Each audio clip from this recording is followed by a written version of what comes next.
The following podcast may contain explicit language.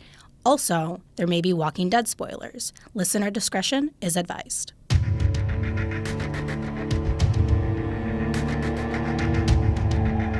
Hi, and welcome back to Aim for the Head podcast. I'm Diana. And I'm Julie. And we are continuing our delve back into Season 6, the most recent season of Walking Dead, doing some recappage, if you will. Just made a new word. Recappage. This week, we're going to be taking a look at Episode 5. The title is Now. It would have sounded weird if I said Episode 5 now. Now. And Episode 6, Always Accountable, is the title of that one. Okay, so what we've been doing was just sort of jumping right in with some short recaps. Thanks to Wikipedia. Quickies, if you will. Quickies from Wikis. Quickie. Love it. Love it. Okay, so quickie from Wiki. Love it. So episode 5, we find ourselves with Rick returning to Alexandria just barely ahead of the Walker herd. Open the gate! With walkers now surrounding the community, the morale among the Alexandrians begins to drop. I almost said droop. While searching for Glenn, Maggie reveals to Aaron that she is pregnant. Denise is quickly losing her confidence in her abilities as a doctor, but Tara encourages her to continue trying. Ron tries to make an ally of Rick and asks for shooting lessons. After Rick saves Dianna from a walker, she suggests he is more fit to lead Alexandria. Droop. And scene. So the episode actually starts like Maggie and Dianna are talking, and then they hear Rick screaming, "Open the gate! Open the gate!" Last we saw Rick, he had been surrounded by some wolves and then surrounded by the herd. Was the final scene of episode 4, didn't Morgan hear "Open the gate"? Like his very last thing.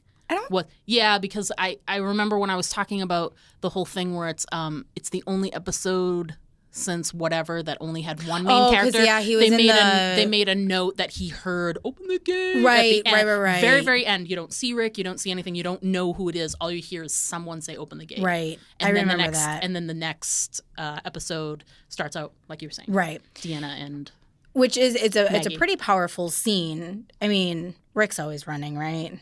and covered in blood. Running and covered in blood and yelling. So he's got his hurt hand and he's running, screaming, "Open the gate," and they do. And he gets in just in time. Like they have kind of like the obstacle course almost set up in front of the gate so that it doesn't just let walkers come right up to the gate. They kind of have to zigzag around. Yeah, they've got the sticks and everything. All those, like the same kind of stuff that Morgan employed in Clear. Clear. Yeah, yep. Exactly. So it's a pretty quick thing. He gets back in.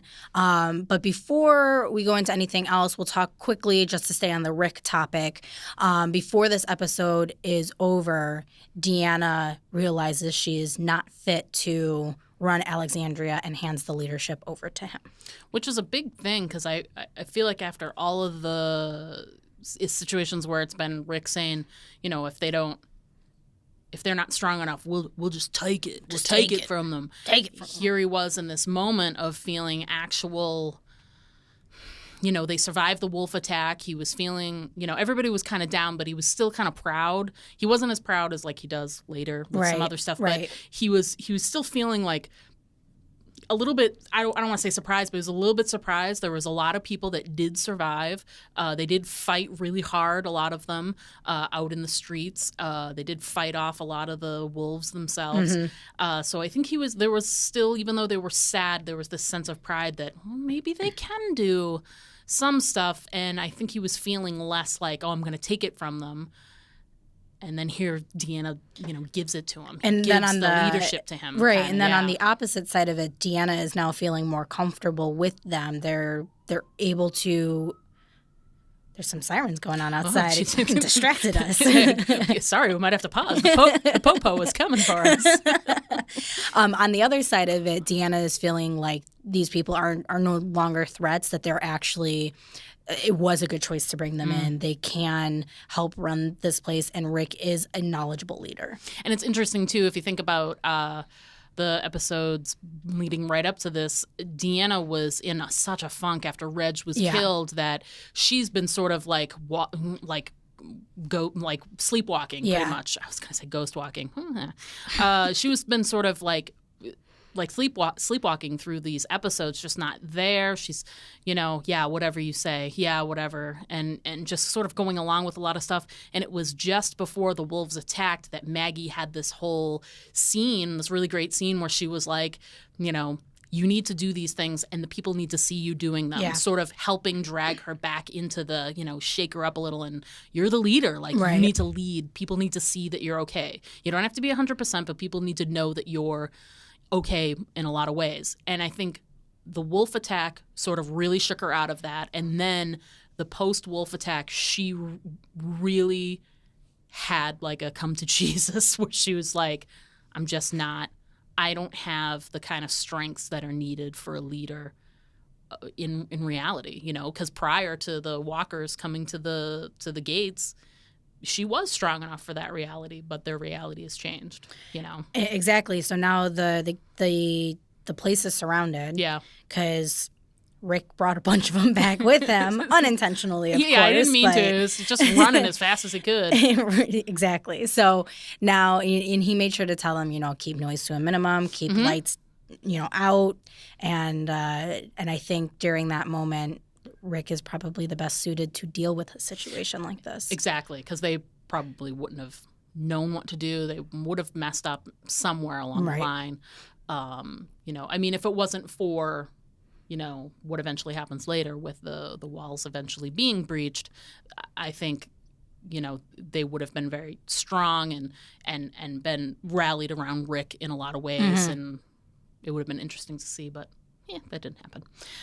So not only is Rick back, and he's sort of assumed this mantle of even prior to, because Dianna doesn't really until towards the end of the episode hand it over to him, but he's feeling pretty accomplished. But it's very sort of done because it makes sense, because he sort of took charge of a lot of things leading up to that. So throughout this episode, he's doing this. He's helping repair some of the parts of the walls that were damaged with the truck hitting it, like things like that. He's helping out in all the areas that he can. And in the midst of that, he's also trying to help out with Ron, because is it this episode that Ron wants to – he wants to start getting target practice. Yes, he wants to start learning how to use a gun. Right. So, everybody else is on the sidelines like, no, don't give him a gun. That's what I was saying the entire teenager. time. Don't do that. Don't trust him. He's not good. By handing him a weapon and teaching him how to use it, Rick, just unbeknownst to him, starts helping in the development of Ron, from Ron into Porch Dick Jr. Porch Dick Jr.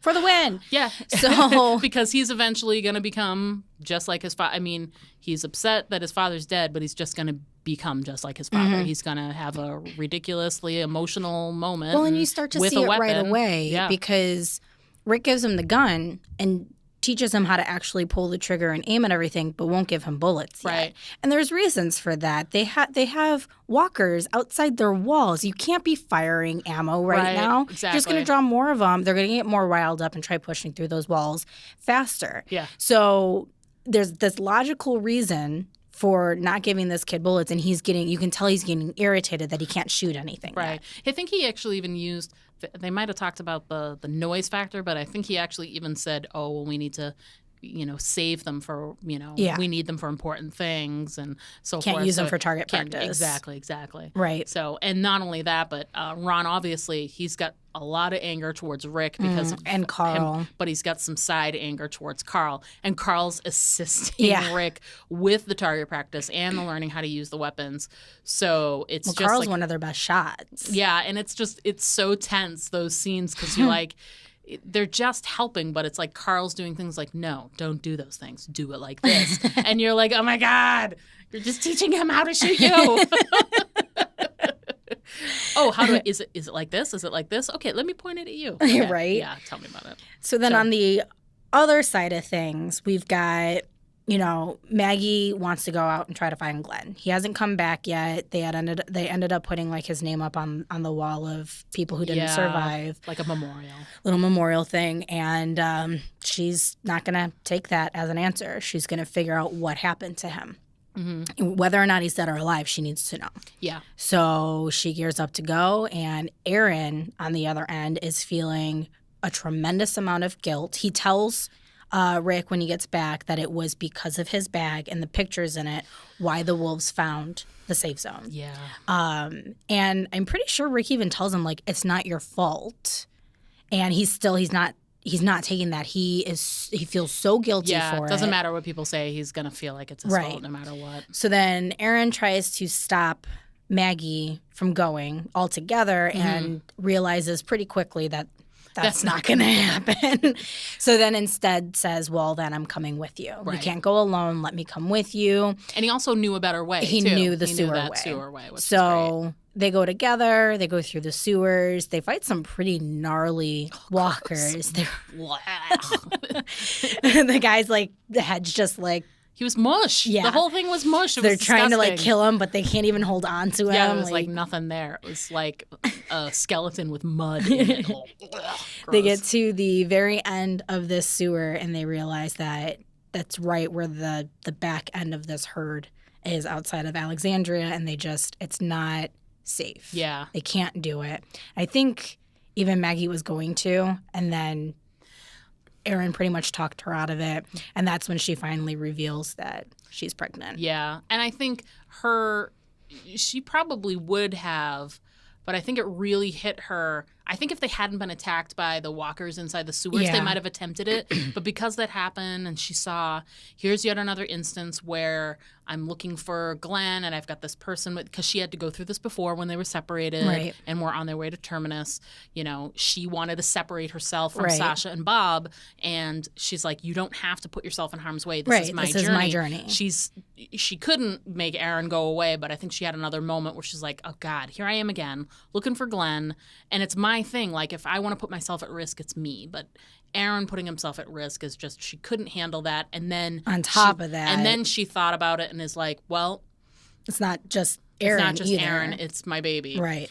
And I thought one of the best parts about that whole scene was not even so much her revealing the pregnancy, but it really helped her come to grips with, she had this whole speech where she was like, if Glenn's gone, he's gone. What's going on with Glenn out there right now?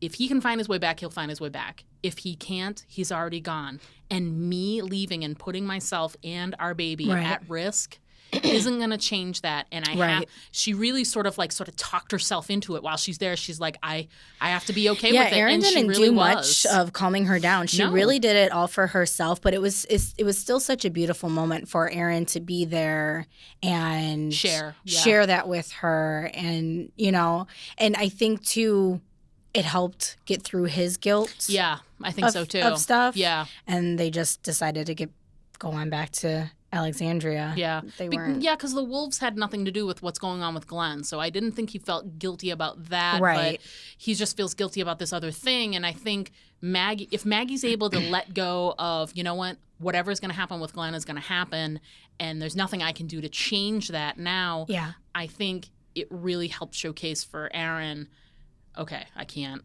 There's nothing I can do to change it. Yeah. Sure, the wolves came, and I can feel a little guilty about that, but I can't change it even if I feel guilty. So I might as well try and just let that go as best I can and just help my people.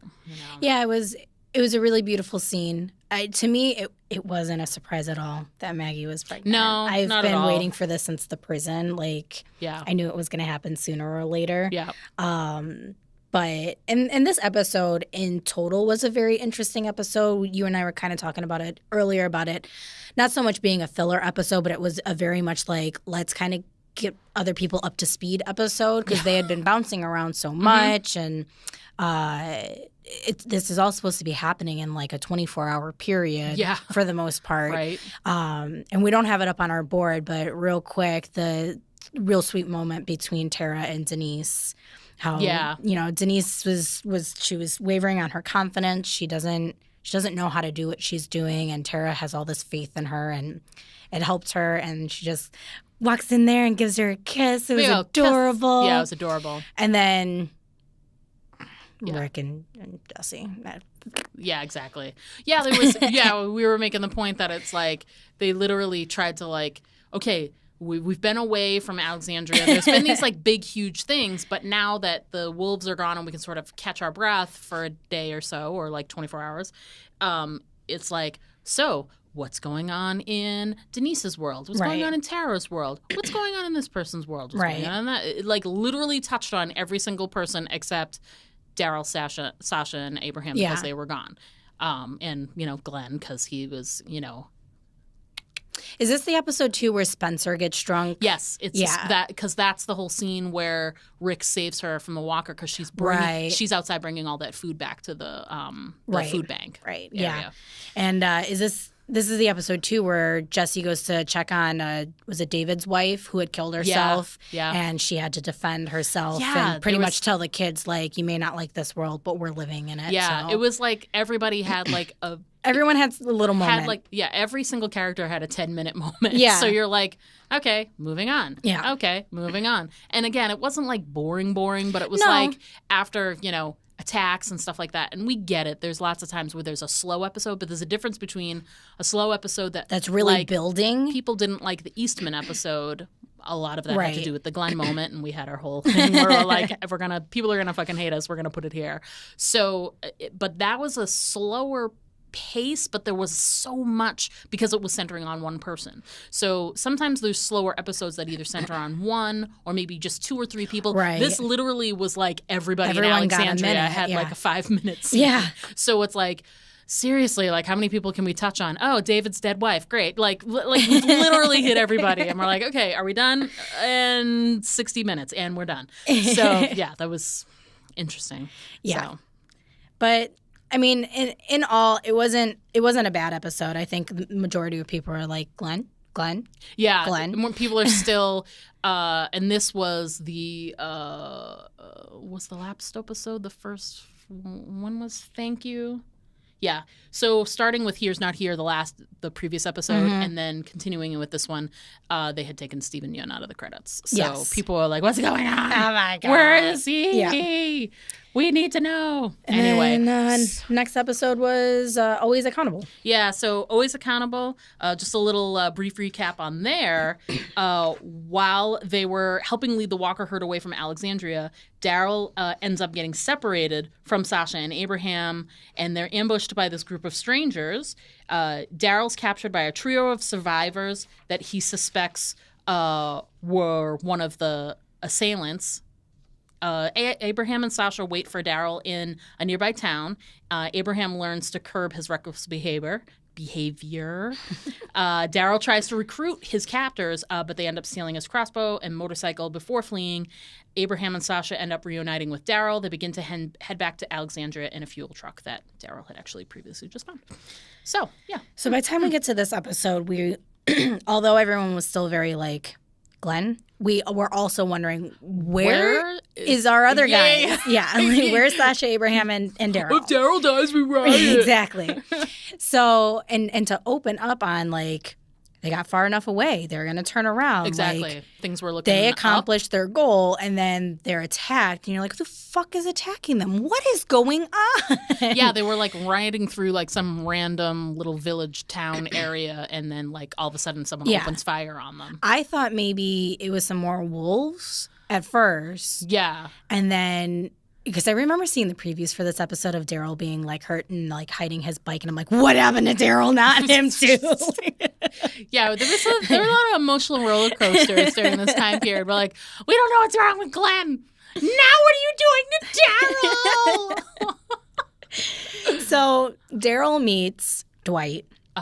And Honey, right? And what was the other girl's name? Tina.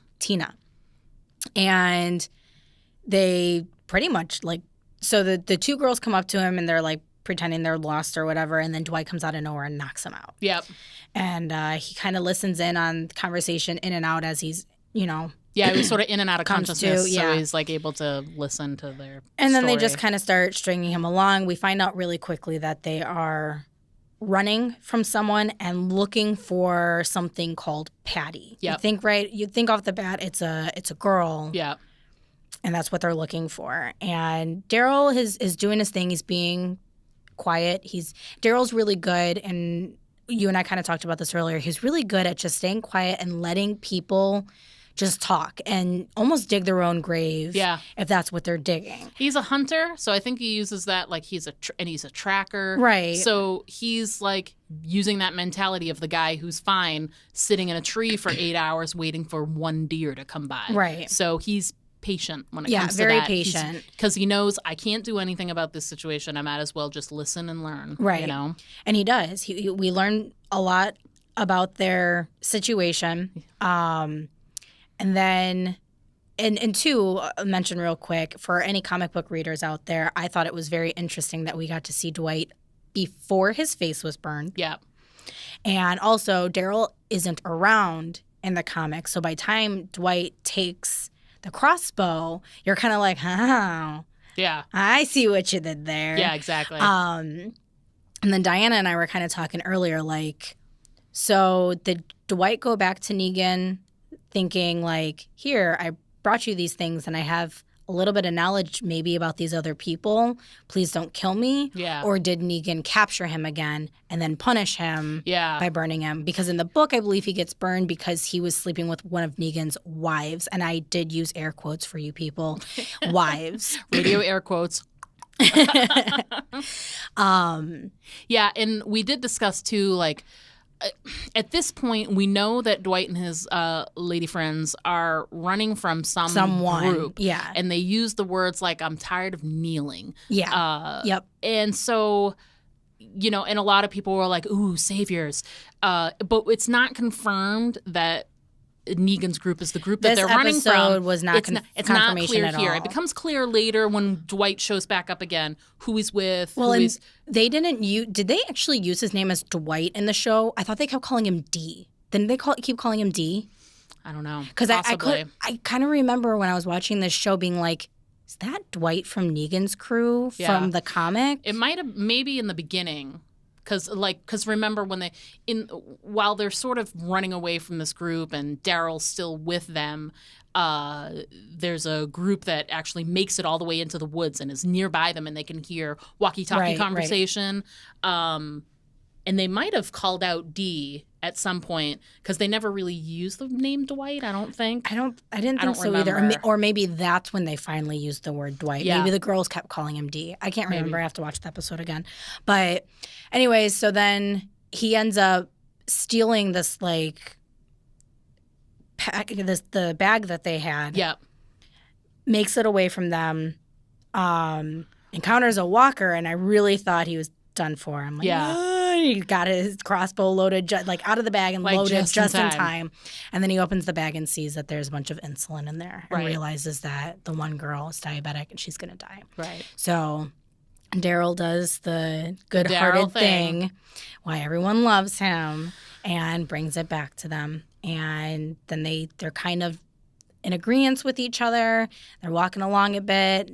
Daryl decides, I'm going to ask him the 3 questions. Yeah. We all know those 3 questions if you're an actual fan of the show. And then they betray him. Yeah. And he was feeling a little closer to them because actually one of the girls, they came upon some walkers. Yep. There was an accident and she ended up getting bit and killed. So they're actually digging a grave. Yeah. They put her down and then so it's just now Dwight and one of the girls. And they're digging a grave and they're talking some more. And they're bonding over a dead person. And that's when Dwight was sort of starting to see them a little more human. And then he asks the questions. Yeah. And then he opens up, I've got a place. Right. It's not far. Would you want to join us? We could use some people like you. You're obviously trying to get away from something, blah, blah, blah. And they seem interested at first. Yep. And then they go, and he's like, well, I got to go get my, let's go get my stuff. Right. I stowed it and whatever. They go get it. And as soon as he gets his motorcycle, they, come up behind him. And they're like, the best line of the whole episode to me, though, was they take all of his stuff. And Daryl, from the shootout, when he's with Sasha and Abraham in the shootout, he's got some scrapes and some road rash. Mm-hmm. And he's bleeding a little bit. And the girl, she gets on the bike and puts her arm around Dwight. She like reaches in a pouch and pulls out a bunch of Band-Aids and tosses them at him. And she was like, to fix his wounds. And then she looks at him. You could tell she felt bad that they had to do it, but they had to do it. Yeah. And she just looks at him and she's like, I'm sorry. And he goes, you will be. Mm-hmm. And I was like, oh, that was awesome. You don't cross Daryl. And the thing especially when he gives you that olive branch. You get an olive branch from Daryl, don't fuck it up. Yeah. And he was already struggling with, he had already been told by Rick that we don't want any more new people. Right. He disagreed with it. And here he was putting that olive branch out, and these people just totally fucking stole the olive branch and ran away. And now he's like, oh, no, you didn't. oh, no, you didn't. I remember, too, I'm like, oh, you don't steal from Dixon and get away with it. Oh, no. It made me think of something funny, but I'd be going on such a huge tangent if I went there. But anyway, so not tangenting, but on to other things. The only real other counterpoint that's happening throughout this episode is you've got Daryl. Once he and Sasha and Abraham are split, Daryl's got his little journey with he runs across these people, and then Sasha and Abraham are together. They decide to sort of hunker down, like in that little town where they got shot up. They ended up killing a couple of them.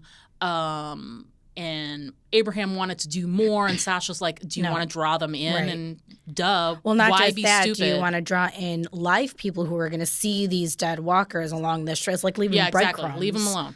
Yeah, she was like, she actually said breadcrumbs. So they're like, okay, the smartest thing to do is to stay here for at least, like, let's wait until the morning. Right. And then Dixon's he's a good tracker. He's smart. He'll find us, and he knows this is where we got separated. So if we stay here, so that's what they do. So they find like an office building, and they go in. Isn't it like a law office or something? Yeah, it was a law office. It was insurance, actually. That's what it said somewhere. Insurance, which I didn't get watching the episode, but it wasn't matter. So it's an insurance office, but they did do one thing. And no one would ever know what it meant if they went by. They literally just wrote Dixon on the door. Yeah. So they're trying to hunker down, and it's really interesting, the counterpoint between Abraham and Sasha, which happens for like the rest of the episode. Here's Abraham, who never really had a chance to mourn his family. He couldn't mourn his family because he had to go on this quest with Eugene. Right. And then which is what he needed, but yeah. Eugene broke his trust, and he couldn't mourn the Eugene stuff because shit was happening and he had to get his shit together. Yep. So and then once they get to Alexandria, everything like, whoa, really slows down. But now they're all kind of they're still in a weird survival mode. Yeah. So it's just a different survival mode. So he's never really had a moment to sort of step back and realize, and Sasha calls him on it. She's like, you're reckless. Like, you don't need to kill those walkers that are over there. Just let them be. Like, can't you just recognize that we've got this quiet building we could hunker down in? You don't need to kill them. And exactly what you were saying, it's going to draw other people. It's going to be breadcrumbs. Like, why do that? Right. And we already know that there's people out there right now. Right. So if they see walkers, they'll know that they're right near there, and they'll find them. So Sasha calls him on it. You're reckless. You make stupid decisions. You do stuff without thinking. And he brushes that off and is like, especially since Sasha's been dealing with her own emotional stuff. So he feels, I think Abraham feels how a she little. Just kind of like, she hit her acceptance period of her 5 stages of grief. You know, she finally got there. She seems just kind of tranquil almost. Yeah, we've talked about it more like literally Abraham is having all these weird things, and Sasha was chill. Yeah. She's like all like. She was driving chill, like she was just relaxed. Yeah. And I want to say, it was in one of the previous episodes when they were driving in the car and there was the balloon, the silvery balloon that was distracting the walkers. So Abraham jumped out of the car while this herd's behind them, grabs it, and then jumps back into the car. And Sasha's just looking at him like, you're crazy. You're crazy. Yeah. And she just continues from that moment when they're in the car and he's doing crazy things. She's calling him on it, and he's like brushing it off. Like, I'm just doing shit that needs to get done. It's basically his, But I think she said something like, he's like, I'm doing things that need to get done. And she's like, yeah, but you're enjoying it too much. Exactly. So at one point they decide, who wants to sleep and who wants to keep watch? Sasha's like, I'll sleep, you go. So to keep watch, he ends up going outside at one point on like in the morning roof or something. And then he sees from a distance, he sees like on a bridge or an overpass of some kind. It's like a broken that bridge. There's a broken Humvee. And he's former military, and he's like, well, I got to go check that out. So he goes to the Humvee, goes check it out, and there's stuff there, which is great. There's a couple of rocket launchers. RPGs. And he's so excited that he found a storage of a handful of things, very helpful to them. And cigars. Right, and cigars. But also, right near there, like attached to a fence that's hanging over this overpass is one of the soldiers that was probably with that Humvee. And he's a walker at this point. He's turned, but he's like his part of his uniform is hooked. So he's stuck. He's been stuck there for God knows how long. But he's carrying the actual and he's got part of the RPG gun there. Of the RPG. And Abraham needs it, and he wants to get it. And he puts himself in harm's way. He does something reckless. He's like leaning over the edge. This walker is grabbing at him.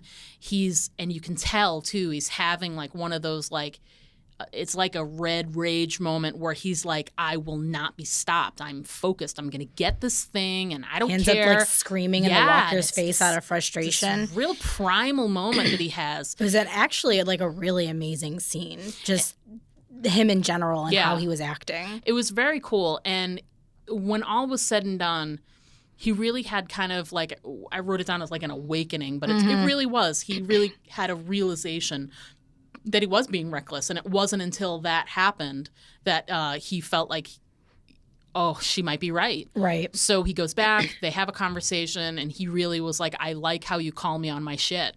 And it's deserved. Like, I deserved to have been called on my shit, and you realized it. And he basically says that, like, up until now, people have been sort of letting me be myself, and you don't do that. You call me on my shit, and I'd like to get to know you better. Wink, wink, and nudge, nudge. So, yeah, that was he had quite the episode. Like, Daryl had this. It's interesting how they sort of put those together. Daryl had this, like, discovery where it's like, well, fuck, some people you really just can't trust them no matter what. Right. Follow no matter your how much you bond over a dead exactly body. And you know, he had an instinct there, and you know, I think he wasn't sure. He wasn't 100% about asking them, and he did it anyway. Right. And Abraham was exactly the opposite. Here he was being, you know, negative Nelly about stuff, and everything sucks, and let's kill everything in sight. And had his awakening moment and was like, shit, you know, there can be some good. There can be some moments of take a breath and enjoy, and, you know. Yep. So, yeah. And then it's pretty cool. Before the episode's over, Daryl finds Patty, which was a fuel truck hidden in the forest. Patty, not a person. Which still confuses me on how was that put there after the forest burnt down, because totally would have gone up too. I don't know. I wonder I mean, they were looking for it, so did they stash it and like the brush grew back or something? I have no idea. Or did maybe someone else find it and they hid it and meant to come or meant to come back? Because they went to that like parking area and it wasn't there, and it's like that's where they thought it was going to be, so maybe someone else hid it from them. Yeah. I don't know, but Daryl finds it, takes it, finds Sasha and Abraham. Yeah. They all kind of load into, and Sasha's in his like the proper dress blues. Oh yeah. That he found. Yeah. And he must have found it in the, or no, he found it. It was a locker or something he found, right? Yeah, they say it's an insurance company, but I thought it was like in a recruitment office or something. But there was someone in there that had that had like a Marine or Army uniform, like just stashed away. And he's just walking down the street with Sasha, and Daryl finds them. They all load in, and before the episode closes, like because Daryl's trying to get people on the walkie again, and Rick. He's calling for him, and the next thing you know, you hear help. And of course, everyone's minds goes all sorts of different places. I remember I looked at James. I was like, "Is that Glenn?" And then my mom texted me, and she's like, "Do you think that was Dwight?" I'm like, no, he didn't have the walkie. Daryl only had one walkie. What are you talking about? Like, yeah, it was confusing, like trying to figure out. And that was the other thing too, like they'd been messing with the timeline. Right. So we didn't know, like, where does this fall? I mean, we figure it out later, like who's on the walkie and where this moment like overlaps with others. But like at the time you're like, okay, could this be Glenn? Is this the walkers at Alexandria? Is this the wolves? Is this something completely different? Did someone come upon someone and stole their walkie-talkie? Right. I remember. I was thinking the worst. I was thinking at the time, I was like, oh, someone has a walkie-talkie, like they killed someone. Right. And they have their walkie, and they're like trying to draw them in. And the wall hadn't come down at Alexandria yet that we had seen, so we didn't think there was, because I started thinking, well, maybe something happened at Alexandria. You know, they are kind of surrounded by walkers right now. And then I remember rewinding and playing like 8 times, listening to the voice, trying to figure out who it was. I told Julie that what's funny is like there's a handful of things that they're okay with letting go in an episode. And I would occasionally, because I'd have to watch it a little quietly at my house because I'm watching it late after people are sleeping sometimes, I'll watch it with the closed captioning on. Mm-hmm. And what's funny is the episode before, I knew it was going to be Rick at the gate because when they did, it said Rick's voice. Open the gate, open the gate. But when they did this, it just said man's voice. Right. So I was like, son of a bitch. So there were some things that they were okay with, like, it kind of sounds like Rick. We can say it's Rick at the gate. And you're like, and then walkie-talkie was like, it just said man's voice. Damn it. Damn it. Oh, man. Well, that's episode 5 and episode 6 of season 6. We really enjoyed these 2, and we hope you did too. Mm-hmm. If you have questions about either one of these episodes, or if you've got some insight too, like what do you think of Dwight and where he sits in Negan's group, you know, what do you think happened there? Do you think he went back to Negan with apologies, trying to apologize and give him the stuff that he stole from Daryl? Or do you think he kept running and Negan's group just caught up to him? Yeah. Because we know later on, of course, that they get the bike when they're in one of Negan's outposts. So everything ends up but then Dwight comes back. So, of course, we'll talk about that later, too. But if you have any theories, we'd love to hear them. What are your thoughts? What are your theories? And also, does Sasha really find Abraham interesting? We don't know. She's intrigued. We can tell you that much. He's pretty confident. If you've got questions about that or anything else, or if you've got comments or theories or what have you, reach out to us on social media. You can shoot us an email at aimfortheheadpodcast@gmail.com. Find us on our Facebook page. We've got a bunch of links to our other social media outlets starting at our Facebook page. So just search on Facebook for Aim for the Head Podcast. There you can find links to our Instagram account, which is all one word, Aim for the Head Podcast. Posted something tonight. Fun. You can also follow us on Twitter. We are at AFTH Podcast. And hashtag your things at hashtag AFTH podcast or hashtag AFTH. Either way, we'll find them on there. Shoot us a message. We'd love to hear from you. Otherwise, we will talk to you next week. I'm Diana. And I'm Julie. Thanks for listening, guys.